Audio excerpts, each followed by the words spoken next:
What's up, guys? Welcome back. We're jumping into another Superflex. Gonna jam these, deep jamming these while they are out. We are gonna draft from the 10 today, so it should be a little more challenging because you're gonna have to decide on positional value versus quarterback value. But we'll take a look and see who falls. That being said, in honor of this being the German Shepherd, I have a German Shepherd. The name of the tournament is a German Shepherd, and while you may think I'm wearing a Nelly the Rapper shirt, I'm actually wearing Nelly, my German Shepherd shirt. My wife gave me this for Christmas last year. Has her face all over it. One of my favorite shirts, but yeah, we're jumping in. So Allen's going to go off the board one. Some smattering of Gibbs, Robinson, Jackson, May, Daniels, Burrow is going to go off here through the next 5-6 picks. It'll look something like that. Occasionally you'll see someone get pulled up here, but it's very rare. As Allen, Gibbs, Robinson, Jackson tend to be the blue chip assets in this format in a two quarterback setting. I'm assuming you're familiar with two quarterbacks. Superflex, if you're not, you do start two quarterbacks. You only start two wide receivers instead of three. You do have a traditional flex spot as well. You get two running backs and a tight end. So this is a very quarterback heavy format. Wow, we see May go above Jackson, which, I mean, last year May obviously had a phenomenal season, but I don't think you can count Jackson out for the seasons that he's had thus far with one season from May. I mean, I'm high on May this year. I think May's going to do very well. Maybe a little bit of regression from that offense, more game tape on him, etc. But he also did A.J. Brown this year, so you got an uptick to the receiver core. Romeo Dobbs as well. So I think May's in for a good season, but that feels a little aggressive pulling May above Jackson. But that's why we draft. Shoot your shots on your dice. So then Jackson, Daniels, Burrow go off. And here comes the first decision, which will be, does someone pull Chase or Puka above Hurts, which they did. I am not a Jalen Hurts guy. Here I am going to tap on quarterback. I'm going to pass on Puka. I'm going to grab Caleb Williams, who I have a ton of this year in both these drafts and others. But I think at the end of the board here, it is very advantageous to double tap quarterback. Now, if we wanted to grab a positional player here at 15, which Puka really would have been the only consideration, I'm not going to pull up Taylor McCaffrey. We could. There's also Smith and Jigba, but we are going to probably grab a quarterback here. Of Lawrence, Mahomes, Dart, and Purdy, I'm actually highest on Purdy, which is crazy because you see Purdy fall, but I don't have a ton of Dart, and I'm going to grab Jackson Dart and look to maybe grab Malik Neighbors down here. So after starting Williams Dart, we are stacked nicely to go ahead and grab all the positional value that we pick up, which in these settings, you're going to get a metric shit ton of positional value in the 3rd, 4th, 5th rounds. It's wild what you see. But the guy we will be keeping our eye on is Tyler Shugg, because if he falls down there, or even another one of these quarterbacks like a Baker Mayfield, which is kind of like the end of the tier for me before you get the Darnold, Willis, Stroud, Ward run, I'd be interested in one of those guys here as a third QB potentially here. So we'll see if that happens. Sometimes you see Shugg go a lot quicker. Sometimes you see him fall into the back end of the third, beginning of the fourth. But what I like about this format is that it gives you three variations or three kind of different takes on how to construct your team.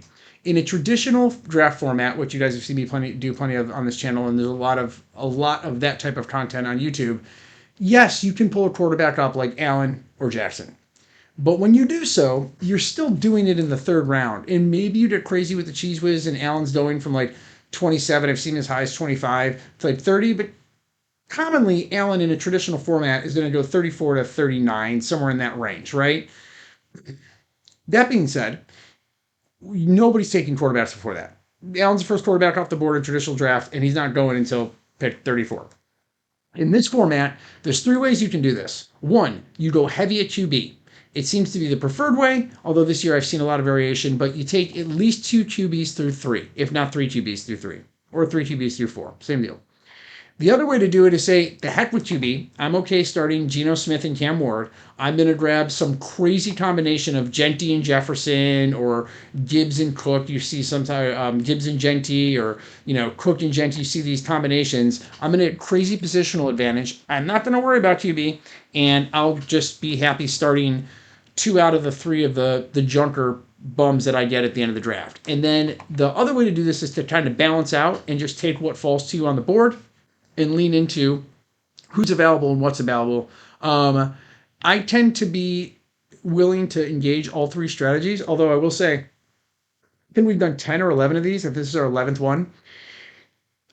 So far, I have liked my construction the best when I at least have two QBs through three, and I've actually liked it the absolute best, even getting Allen out of the one, because with Allen with the one, with both our previous teams, I don't believe we went triple QB here. We did get, I think we pulled a shut up and maybe a Matthew Stafford. I still really like the double stack QB or even triple stack QB. I like the way my team falls out later on. And we don't have to be worrying about where we position a guy like Brissett or Daniel Jones above the pack. So here's Shud falls to me. I'm going to go ahead and snap him off. We are going to be done at quarterback, and then we'll pick up our first player on the turn. And when we say our first player, our first positional player is what I mean, we'll still be looking at Derrick Henry, Devon Achane, Kenneth Walker, or Chase Brown. And I am happy with any of those guys. Okay, Henry and Walker go there. We'll be interested to see what the Mayfield player does. Yeah, I'm not sure whether they'll lean into a Devon Achane, which is fine because I am very happy starting Chase Brown after I have these three relatively studded QBs and tons of stacking options. We've got Burden, we've got Adunze. In one of these drafts, I got Loveland, Adunze, and Burden, which I don't know if that's overkill, stacked with Williams. I also had Herbert on that team. But here, we're really content with kind of now just looking for our stacking options, grabbing RBs. We're going to be drafting from 58. So if you kind of look at the RBs who will still be available in that 58 range, they're still phenomenal. Maybe a Javonte Williams falls. We might get Josh Jacobs. We should have our option at Cam Stadabu, which I'm happy to take with Jackson Dart. And then from a wide receiver standpoint in that range, we'll still be looking at like a Devontae Smith, a Rashee Rice, an Olave, and a Neighbors. So we should be able to get one of these. I wouldn't say S tier, but certainly I have all of these guys kind of in the A tier, maybe Jacobs at the bottom. One of these A tier running backs and one of our stacking options. If we wanted to, we could go double stacking option with wide receiver, but because you only start two wide receivers in this format, I think you do want to focus on getting running backs while they're still on the board. So if we wanted to, again, we could say, okay, the heck with Olave or Neighbors, we don't care, and we could potentially wind up with two of these. And some of the best constructions I've seen and some of the constructions I've liked the most of my own teams have included through five, you either get three quarterbacks and two running backs or three running backs and two quarterbacks, and just been very content with the way those teams look. That being said, because we have a Shug and we have a Dart, I'm kind of interested in Neighbors. I'm underexposed at Neighbors, and I'm probably right on, if not a little under at Olave. I'm interested in both those guys. Because after that, you are looking at Montgomery and Swift, and while I think they're fine running backs, there's a chance we could see at the end of the next round a Tootin or a Price and grab them there, or even a Pollard or a Chuba Hubbard, and I'm totally fine with them sitting as our RB3 should we be able to pick up Javonte Williams, Josh Jacobs, or Cam Stadabu. So, all right, the Allen player winds up with Jeff. So the Allen player is deciding to punt on their second quarterback, which you see this happen. They've grabbed Jefferson, Genty, McBride, and Hall. They may look to grab Brissett on the way back to pair with McBride. That's been like a sneaky little combo that you can pull off from the 1 or the 2 spot here. The Gibbs player, after grabbing Nix and Goff, grabs Love and ETN. I like what they did here with Gibbs stacked with Goff, and then they've got Nix as their QB, sort of isolated right now, but they could pick up Waddle later or Sutton, and they've got Love and ETN. So I like that. I like that team. I think the Allen player is gonna not be satisfied with their construction, super satisfied with their construction at the end of the draft. We'll see how we feel about that. May Murray gave up on running back here in the middle and just got a double elite wide receiver stack with Lamb and London, and then grabs Kyron Williams here, which is completely fine. Jackson Darnold opts to go three running backs with Cook, Barkley, Williams. Pretty good.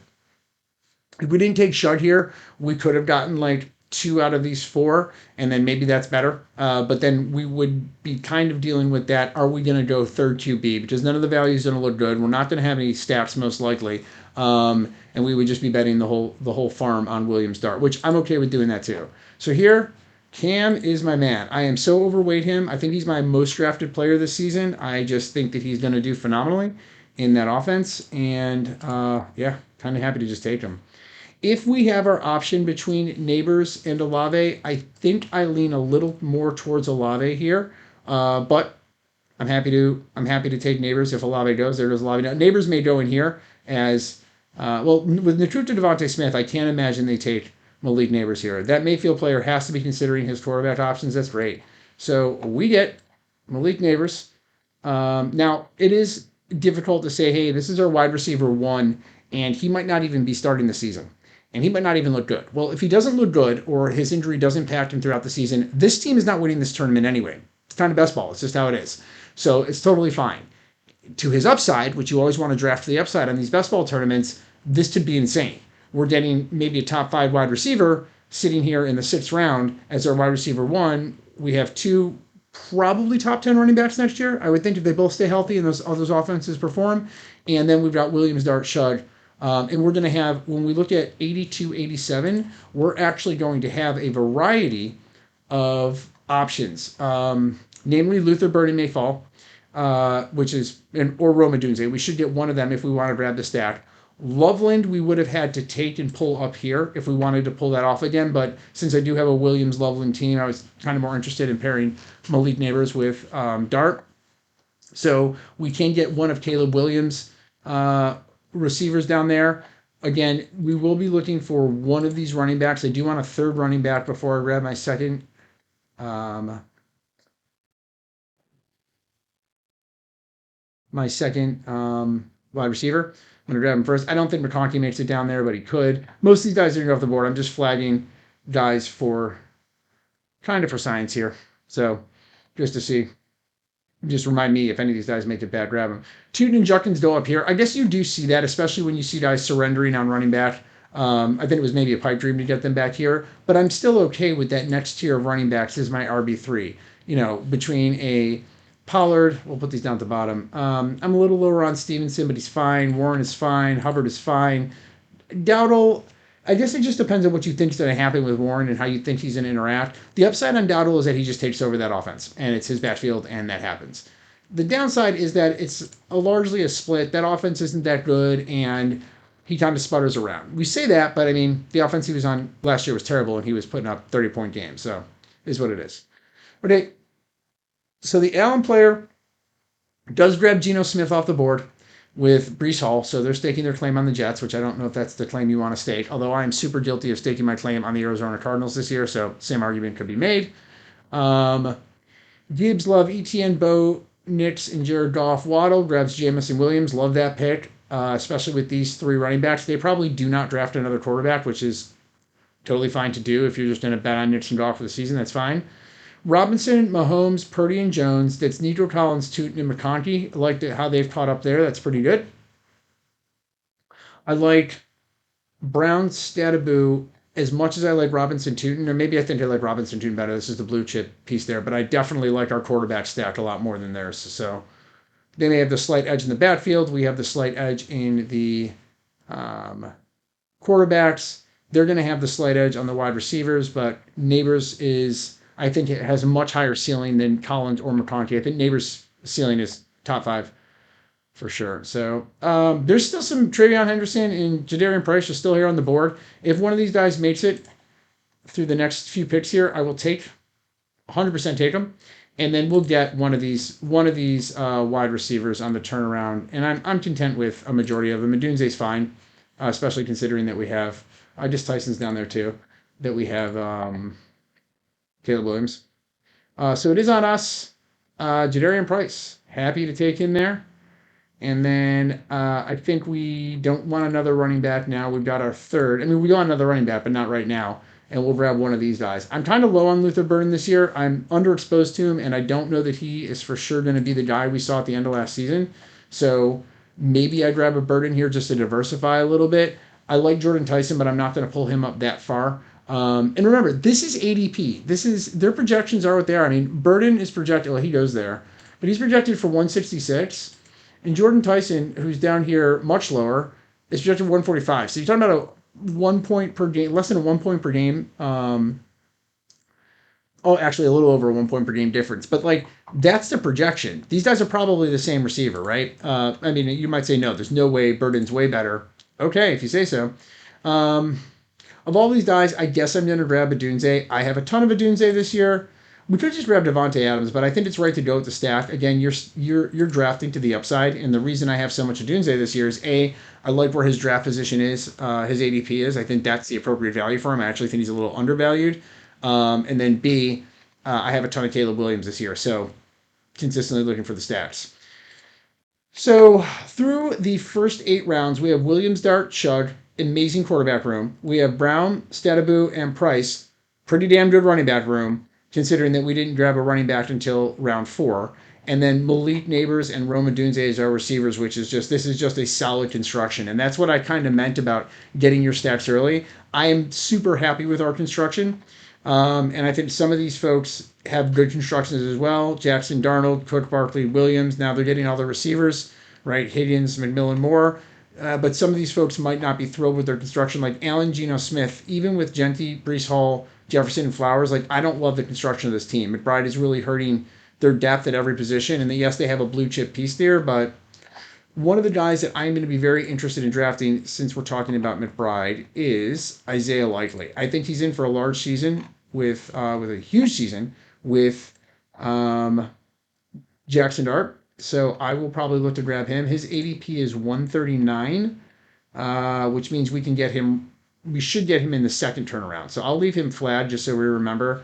And I think I'll flag Juwan Johnson as well, as I would like him stacked, but he's again even lower. So we will see how that goes. When it gets back to us, I'm okay continuing to balance my draft. I have 3 running backs, 2 wide receivers, so I definitely want a wide out here. You do only start 2, but you're going to want at least 6, I think, in these drafts. And since we didn't get a blue chip tight end, right, we're probably going to go with 3 tight ends as well. So we're going to have 3 quarterbacks, 3 tight ends, and then that would leave us. These are 20-round drafts. You do draft to the 20th round here instead of 18, like the traditional. So if we have 6 there, that would leave us with a 6-6 split. With I think with the way we have our depth balanced out here, that's pretty good. We could also go 5-7 if we wanted to, but I think 6-6 is going to be good. So at the 106, wide receiver wise, we'll be looking at Metcalf, Pierce, or Lemon. We could also pull up a Sutton, a Johnson, or a Reed. We're not going to pull up a Godwin, but we could pull up those guys. For running back, we'll probably look at them first. I am super high on J.K. Dobbins this year. I have a ton of them, and I think he's going to continue to be good. We could grab a correlation with Kyle Manundai, but I'm not super high on him this year. Yeah, so I think J.K. Dobbins is fine if he makes it to us, and he probably will. He tends to slide down here. Great, so we'll take Dobbins. And then I'm okay with Alec Pierce or Makai Lemon on the turnaround. Are there any other receivers down here? I'm so high on Quentin Johnson this year. I don't think I'm going to pull him above. I know that there's some questions about Alec Pierce right now, but I don't think I'm going to pull him up over these 2 guys. Makai Lemon is a rookie. Don't know how he's going to contribute, but we know Sutton can be reliable week in, week out, so we'll take a look here. Pierce, Laporta, go. So it depends on how high I am on Lemon. I think that actually, honestly, I think I'd actually prefer Sutton or Johnson over Makai Lemon. If I had Hurts, I would grab Lemon, but I'm going to go Courtland Sutton. I've got a fair amount of Quentin Johnson already, and I just think that the upside on Sutton is we know what it is. He catches a touchdown and gets 70 yards, and so like you're kind of just okay with grabbing him there and know what you're going to get. When he appears in this roster, he's either going to be the wide receiver 2 or, show up to the party as a flex player very occasionally. All right, so in this turn here, we're going to prioritize getting Likely if he falls, which I hopefully he will. I think with 4 running backs and 3 wide receivers, considering we have some health concerns on Malik, at least at the beginning of the season, we'll want to grab another wide receiver as well. We'll be right in the ADP of 130 to 135. So if we scroll down and look at the wide receiver value there, you got a Parasol, you got a Golden, you got a Wandale Robinson. I'm cool with all these guys. So since and Jacoby Myers and maybe Pittman falls, potentially, which again, I'm cool with all those guys. What we'll look to do is because we have a priority with the stack with Isaiah Likely, we'll probably look to grab him first. And Kenny Gainwell's still on the board, right? His ADP is a 111.8 and 118 here, so falling just a little bit. But yeah, we'll look to grab Likely as the priority to make sure we get the stack that we want. And then we'll grab any one of these receivers on the turnaround. Doesn't matter. Doesn't matter which one. Because again, these guys, if one of them were a stacking priority, then sure, yeah, we might say, hey, look, we want to grab that guy because he's a stack. But yeah, I definitely have Parasol and Golden probably a cut above like Wandell, Jacoby, and Pittman. But I have Wandell, Jacoby, and Pittman all kind of at the same spot, right?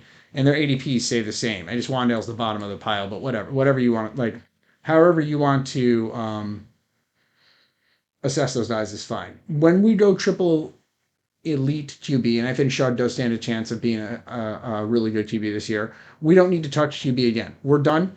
We're done at QB for the rest of the season. So for the rest of the draft, rather, on this draft. So yeah, so we'll get some value in here that we'll be pretty happy with. So yeah, feels pretty good.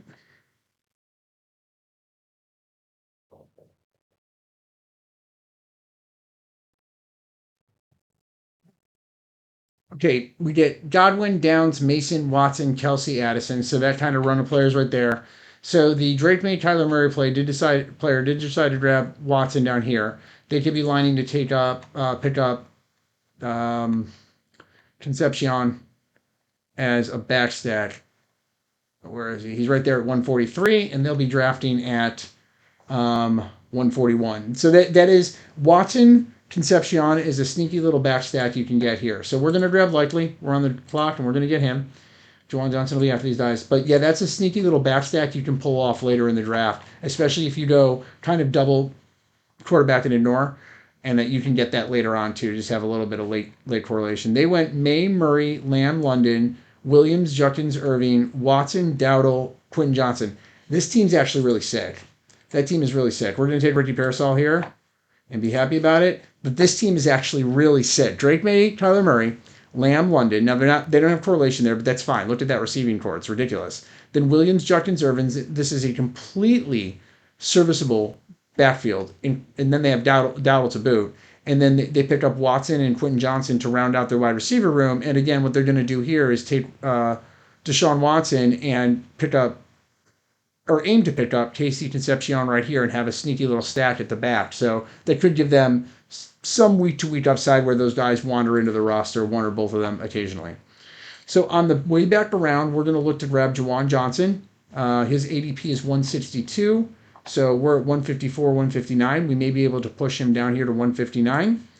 And we'll be looking at some combo of, what range are we at here? 154. We'll be looking at some combo of this range of players, which is like Coker, Pacheco, which I think I have zero Pacheco this year, not super high on him. Algier, I'm fine with. Um, yeah, kind of all the same. Juwan Johnson is 162, so he's a little further below, but these are kind of all the same guys. Concepcion's not the. Does he not take Concepcion there? He doesn't. He gets Watson and then he passes him for Goddard. I guess maybe he's saying that none of these guys want Casey Concepcion. The number two drafter here, the drafter from the two slot, did get Waddle, Williams, Tyson, Parker, Washington, Downs. So he did fly on wide receiver for a while.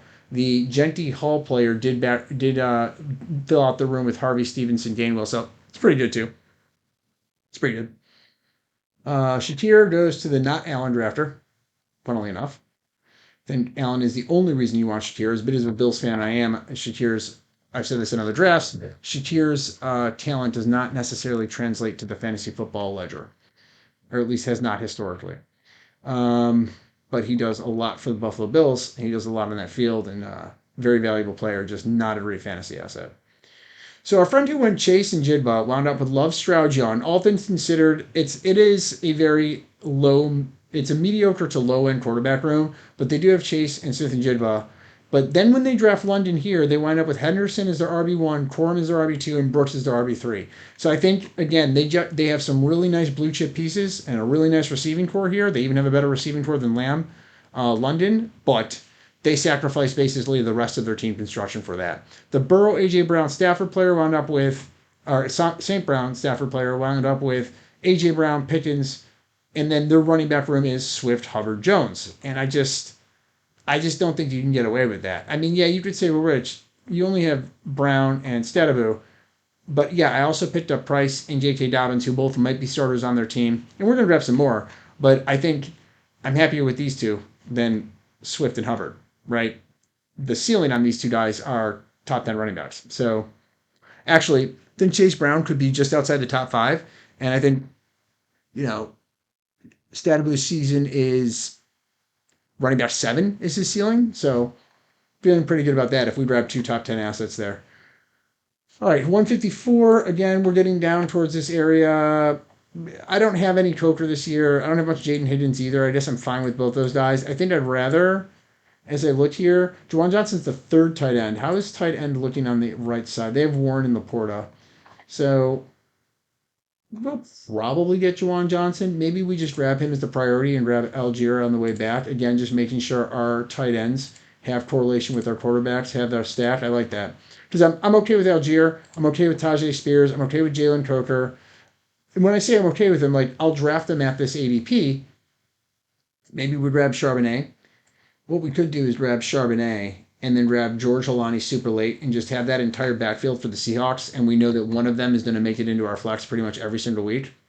That actually might not be a bad idea. I have plenty of Tyler Algier this year, and while I do think he's a better asset than Charbonnet, I kind of like the idea of getting the entirety of the Seahawks backfield and just saying, hey, of our running back room, a Seahawks is gonna make our freaking team every week. I don't know which one, but they're gonna get rostered. So kind of like that. Now we do need to grab a few more receivers. As we look at our construction, we are going to go three tight ends. We'll grab a garbage bro in the last round after getting Juwan Johnson and Isaiah Likely. We'll grab one more in the last round. We're done at QB, and then we can go up one more running back and two more wide receivers, which is what I think we want to do, or two more running backs and one more wide receiver, which I don't think we want to do that. I think we want equal of both. So let's go ahead and take a look at George Holani. I think we'll be able to get him right at the end of the draft. Yeah, 209. Perfect. I think he's our only other, I don't want to say priority, but 209 will get him right here in this range, which means that we can double tap wide receiver here at 178, 183. 178 to 183 is Trey Tucker. Maybe Juwan Jennings falls, but probably not. Maybe Denzel Boston falls, but probably not. Flournoy, I've been staying away from Deebo Samuel because I just don't know if he's playing or not. It's kind of hard to evaluate somebody who you don't think is playing. But it's this whole run of wide receivers here. And I guess maybe Antonio Williams can get added to that group of guys. No backstacking options for us here with our quarterbacks, but that's a-okay with me. So far we have Williams, Dart, Shug for quarterbacks, Brown, Stedaboo, Price, Dobbins, Charbonnet at running back, Neighbors, Adunze, Sutton, Pearsall at wide receiver, Likely and Juwan Johnson. And we do need one more running back, two more wide receivers, and a tight end, and this team is donezo. And I think we'll push Olani to the bottom. We will, if he's there, we'll grab him. I mean, it's fine, right? We're going to have one of those three guys. It's totally fine. The Seahawks running backs will get touchdowns. Now we just don't have to care about which one. The one who scores a touchdown makes it into our lineup. But I'm not going to actively pull him up here when we have this tier of receivers and we can get two of them to round out our room. I feel pretty good about that. And I think that's exactly what we want to do. Yes, I think that Sean Tucker is a better asset than George Alani. And there's a lot of guys. Emmett Johnson, Ray Davis, Nicholas Singleton, Tayshaun Allen, not so much Braylon Allen, Marshawn Lloyd. But we're kind of doing a thing here. Once we have Price and Charbonnet, we're kind of saying, hey, we're just going to say no matter what, unless these three guys don't pan out, which is crazy for all three not to. But we know that probably one of them is a black hole in our lineup. But that's okay. We're saying that's fine. How are we doing on bye weeks? Shug and Dart share bye week 8. But we only have one running back on bye week that week. So our Superflex can wind up with a running back in it. And we do have two wide receivers on bye week there. So we kind of want to stay away from bye week 8 in these wide receivers that we take here. So we're on the clock. We'll grab Trey Tucker. Not bye week 8. So we're done on that. And then we'll get another one of these guys as they turn around. You know, Dalton Schultz is here. And so is like Otten and Dulcich. And these guys are a cut above the last tight end we'll get. And there could be an argument for grabbing one of them here and just having three decent tight ends and not worrying about wide receiver. Am I in love with any of these wide receivers? Not really. Which ones do I like the best? I mean, they're all kind of the same guy, but the next tier of wide receivers is, I think, considerably worse. So, of all these guys, I guess maybe we'll just throw a flyer on. You know what? Let's throw Antonio Williams. We'll throw a flyer on one of them. All right, so that means that coming down through the last four rounds here, we're going to grab one tight end, one running back. Oh, I was doing my math wrong because this is a 20 round. Okay, so yeah, in that case, we're good. We can grab one more tight end, one more wide receiver, two more wide receivers. Um, yeah, maybe one more running back. Do it like that. We got four more draft picks. I do my math off 18, which is standard. So we'll be drafting again here from the 202, 207. We'll look to grab Holani in that range. If we scroll down and see who else will be available, maybe Marshawn Lloyd, we can grab him. Uh, kind of happy to just position him on bench and leave him there. Don't care about the tight ends. We'll wait till the very end for tight end. Um, I suppose Mike Washington I'm a little lower on. Katron Allen's fine. Um, yeah, so we'll see. We'll see who falls, who makes it down, but we'll pick up someone there. Jordan James, Timoni Vidal. Yeah, these guys are fine. Had I known that, actually, I probably would have pulled up. Had I been doing the math right here, I might have pulled up like Ray Davis or Nick Singleton here over Antonio Williams. It's fine. I don't have any exposure to Antonio Williams, and we did need some more wide receivers, but my math wasn't mathing. We can go up to 7-7 here if we go 3-3, which is what we're going to do. So, yeah, I will say actually, if one of these tight ends, as I literally go to click to me to draft it, if one of these tight ends makes it back, we may grab them too. We'll grab Holani first, then we'll grab one of them. If they don't, that's totally fine. Then we'll wait to the very end because I don't care who my third tight end is. Um, and we'll shoot our shot on one of these late round wideouts here. Taylor Black's another guy we could look to do in the last round. All right. Allen goes off. Washington goes off. Allen goes off. I think with these guys all taking running back here, we should be pretty solid to pick up Alani. So the Daniels, Lawrence, Hampton, Ward, Jacobs player then gets Rashi Rice, McLaurin, Tate. That's sick. Uh, doesn't they get the McLaurin stack? They get the Tate stack. They then grab Kraft and Fannin. That's pretty good. Then they get Addison, Tracy, Diggs, Hunter, Marshawn Lloyd, which honestly, oh wow, Holani goes there. But that's fine. Again, we weren't going to reach on him. It's not like we had to pull this maneuver off. It was just something we could look to do that's a little cheeky. That's a pretty good instruction and does show you the power of going quarterback, running back heavy through five. Both these teams wound up with really decent receiving cores and nice positional balance. Um, this seems a little stronger at quarterback and a little weaker at running back. They're a little weaker at quarterback. Actually, candidly, now that I look at this team that only has Jackson Darnold, I'm a lot lower on it. If you're going to get Darnold as your second, you definitely need a third. Now, I don't know who they would have had. I guess Bryce Young here instead of Williams, but then I don't love that stack either. So maybe they were supposed to take a Stafford here and have a Cook Williams and have a Stafford in that mix. But what do we know? You know what? I'll take Kate on here now that we're not prioritizing Halani. That's totally fine. Of these guys, maybe I take Kamoni Vidal on the way around. You're just shooting shots back here anyway. Or actually, you know what? Let's grab Zachariah Branch if he makes it around. I don't have a ton of exposure to him, and I think he's going to be pretty decent this year. And then we'll grab a another running back down here.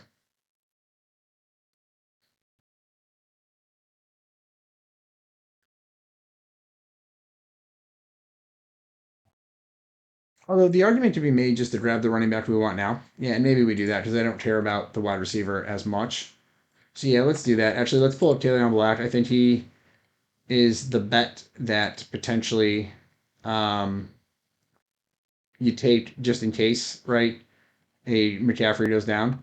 But I think they're going to do that, and we get one more of each. So by doing that, we can grab where we just went wide receiver running, or we went our tight end here, and we went running back. Now we can do a wide receiver and a running back at the end, and that's right at the end of the draft. You're like 220s, so you're looking at really kind of your dollar store folks down here. Yeah, none of these guys matter. P. Ryan, Emmanuel Wilson, Claiborne, I suppose. These running backs are all meh. They are all super meh. Um, then you are drafting the week 17 upside, so maybe there's a case for like a Johnson, Claiborne or Justice Hill. One of these guys might fall, and I'm fine with either of them. And we'll have a 3-7-7-3. I think that's a pretty balance.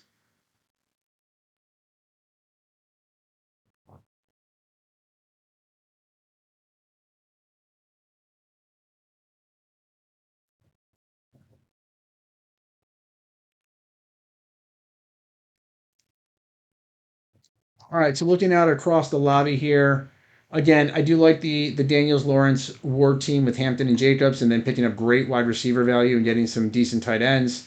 Herbert Prescott, Henry Walker, Mendoza with Olave Burden's not too bad either. They pick up Pollard, they pick up Pierce. Um, this team that went Nakua, McCaffrey, Mayfield, Achan, then went Devontae Smith, Rogers, Warren, Brissett, Menungai, Penix, Cross Merritt Sanders. So they just grabbed a smorgasbord of whomever at quarterback. I don't think that's the way to do it. I think you're wasting positional advantage in here. Yeah, you got your blue chip players and you're betting on them staying healthy and carrying your team, but I mean, his four stack of positional players are as Nakua, McCaffrey, Achan, Devontae Smith. Mine's Chase Brown, Statabu, Neighbors, and I guess Ndunze or Price. His are better than mine. But look at this QB room, and this is a super flex, and so I'll take my stack all day. So I think as we're learning our way through how these rooms go, I'm learning that prioritizing quarterback in these rooms, specifically on Underdog, is definitely the way to go, and something you want to consistently do. Otherwise, you may not love your construction. I'm just scanning all of these folks at the bottom. Maybe we'll grab Emmanuel Wilson, honestly. I think, yeah, I think that actually seems like a good idea, given our other correlation with the Seahawks, and then whoever in the last round. I don't care what wide receiver, doesn't matter.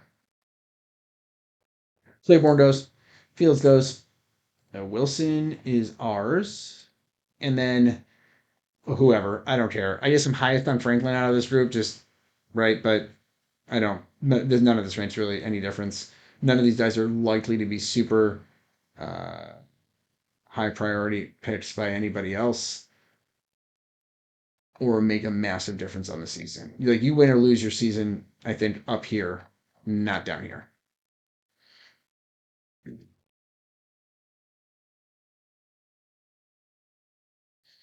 All right, Mayor Allen goes after we take Wilson, and then we'll get our last pick here. Sirach goes.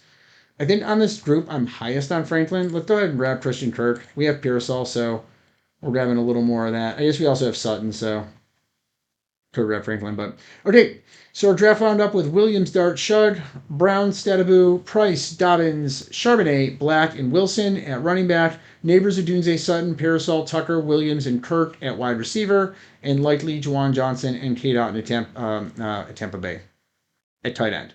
Overall, super happy with the construction. Think this that Williams Dart was the right move up here, especially considering we got Neighbors late.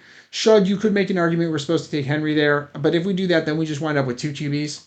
And again, we're going to find out how this all comes out in the wash during the season. But appreciate you guys tuning in. Appreciate you guys checking out the video. If you liked it and you want to see more, hit the like, hit the subscribe button, and I'll see you guys in the next one. Thanks a lot.